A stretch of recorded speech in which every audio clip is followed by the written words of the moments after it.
So the next one we do is called A Jazz Funeral. And this is the oldest poem that I've written that I still do. I probably wrote this back sometimes like 1992. And my cousin lived right on Louisiana Parkway across the street from Rhodes Funeral Home.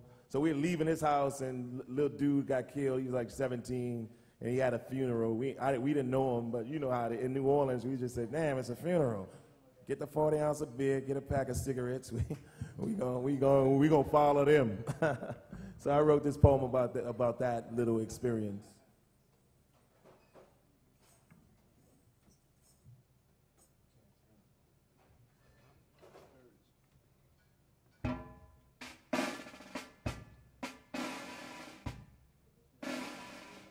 So you know, with traditionally, like if you had a jazz funeral, you know, while you still have that coffin, that casket, you know, traditionally they play like hymns the whole way, right? And there's a dirge, and you know, where Baba Tunji at? He's still here.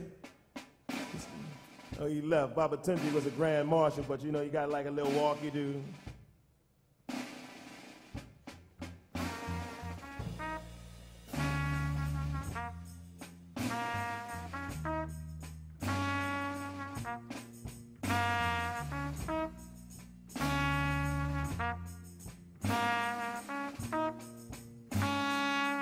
So you do that number until you release the body. And once you do that, then we pick up the tempo, do our thing, celebrate that person's life, you know? So here's a poem.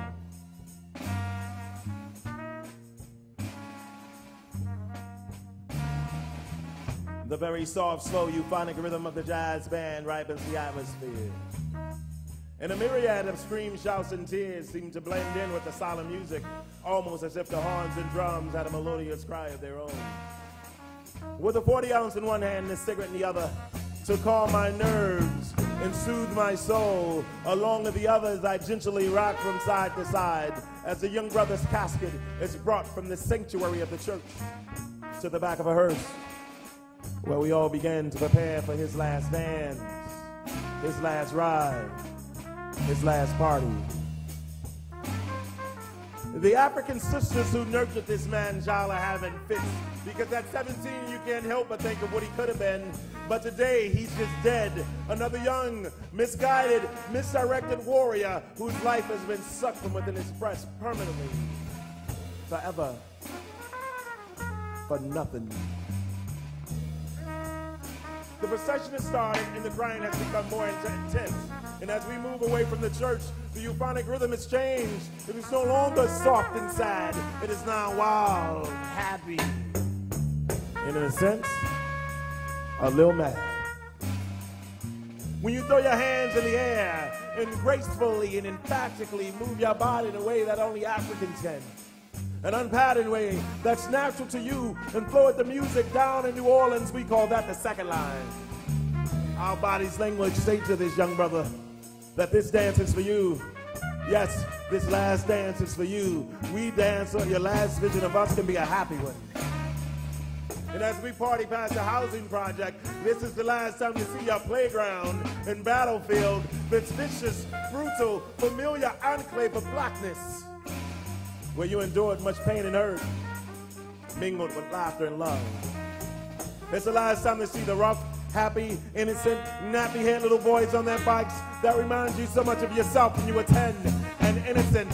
The last time to see the old sisters sitting on the porches, becoming wiser by the day. And the last time to see the old brothers sitting in front of the liquor stores reminiscing about what could have been, is the last time to see your life and your world. And because of that, we stomp today, we shout today, we cry today, we dance today. Yes, we dance today. And when we get to the candy store, the place where your life was quickly halted, the euphonic rhythm changes yet again. This time the music and the people are in a frenzy. They dance like this will be the last time before we all get to see our maker. And as the music pounds and thumps and blares and draws us all emotionally into this intense moment, 12 of your best homies remove your casket from the hearse. And in a way equivalent to the white boys' hip-hip array, your boys thrust your casket to the sky, and they take it down, and they thrust it again triumphantly, angrily, repeatedly as if to say to your assassin, motherfucker, you can't touch him now. Not your guns, not your bullets, can't touch him now. However, in the midst of this frenzy, the roaring sound of a hot, vicious bullet rips through the air.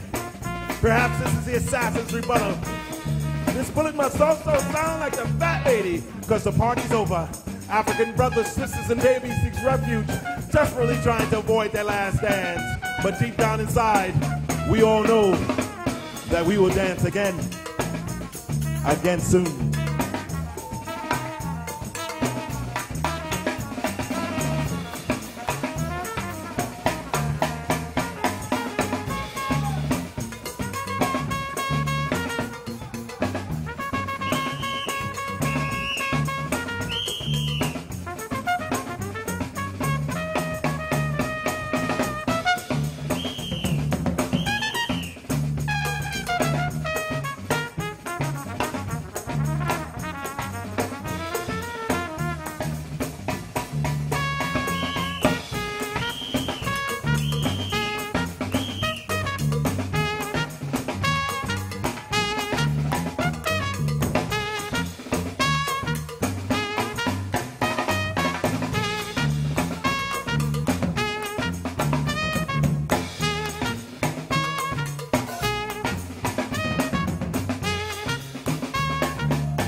Give it up one time for Daryl, the dancing man.